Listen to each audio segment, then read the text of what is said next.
What's up, dude teachers? Jason Kennedy. Post a video every single no-show.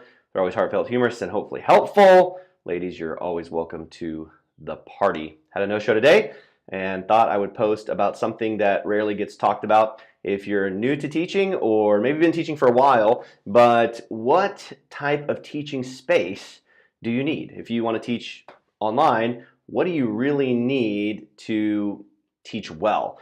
And you see a bunch of different things, and a lot of different companies ask you to do a bunch of different stuff, but I'm going to kind of share with you the 4 things that I think are kind of non-negotiables, at least for me, and I'd love to hear from you guys in the comments as well. Regarding space itself, you don't need a ton of space. I know a lot of people that teach in a closet or they teach, in a real small corner, but there are some key things that are not square footage related that I think you need to do. First is that you need a place that can be quiet. I know a lot of us have kids. I have a bunch of kids, and you need kids not busting in on you in the middle of a class. So you need a space where you can lock the door, where somebody else can be taking care of the kids, or they could be napping, or whatever it is that you do, or they could still be asleep for that matter, but where you could not be interrupted in the middle of your class. Also, where you're not right next to the laundry machine or something like that, the washer or dryer, where it's just tumbling in the background. So somewhere quiet is crucial. Second thing is that you really want a well-lit space. If you're in an enclosed space with no windows, making sure that you have good lighting. Make sure there's a bunch of lighting on your face. Statistics show, and parents have said throughout the years, that they choose their teachers sometimes just based on the lighting of the room. If it looks dark and eerie and creepy, they don't want that teacher. Whereas if it looks well lit, even though it's the middle of the night, you get more bookings. So have a well-lit space. That's crucial.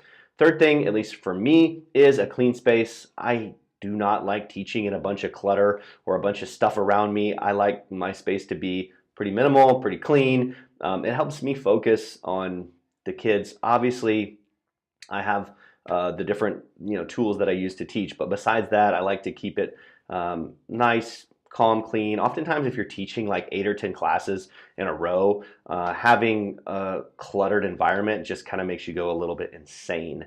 So I would say somewhere that you can keep fairly clean, somewhere that's kind of nice, obviously minus your props.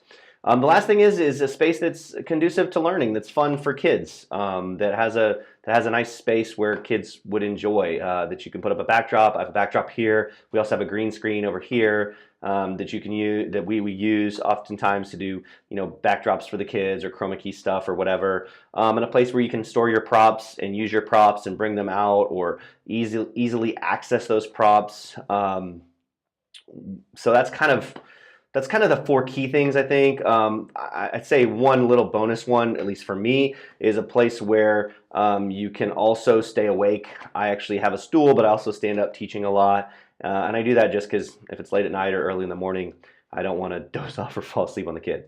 So I thought I'd give you guys just a little sneak peek into my classroom. This has evolved over time, so don't feel like, we've worked on this. My wife and I both teach, and so we come in and out of this room. It's kind of a smaller room off to the side of our laundry room, and we kind of pop in and out whenever we teach, and we've kind of made it our own space. So I thought I'd give you a quick window into it.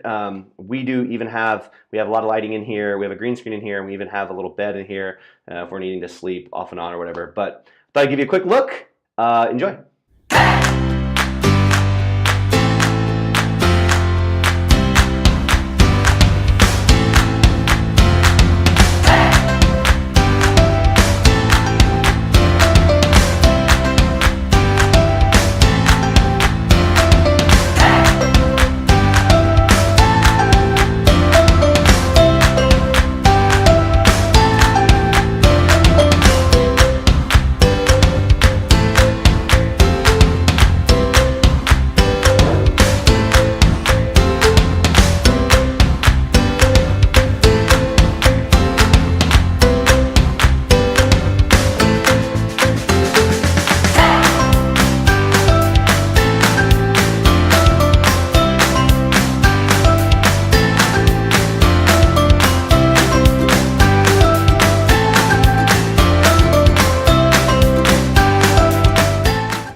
right, cool. Well, there you have it. That's where we're at teaching most days of the week. Love to hear from you guys. What does your space look like? What are non-negotiables for you when it comes to teaching? If you're new to teaching, please don't be intimidated by what we've done. You don't have to have a whole house remodel. We're just fortunate enough to have this little side room.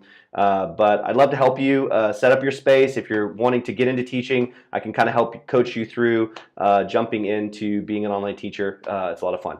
All right, I got to get back to teaching. See ya.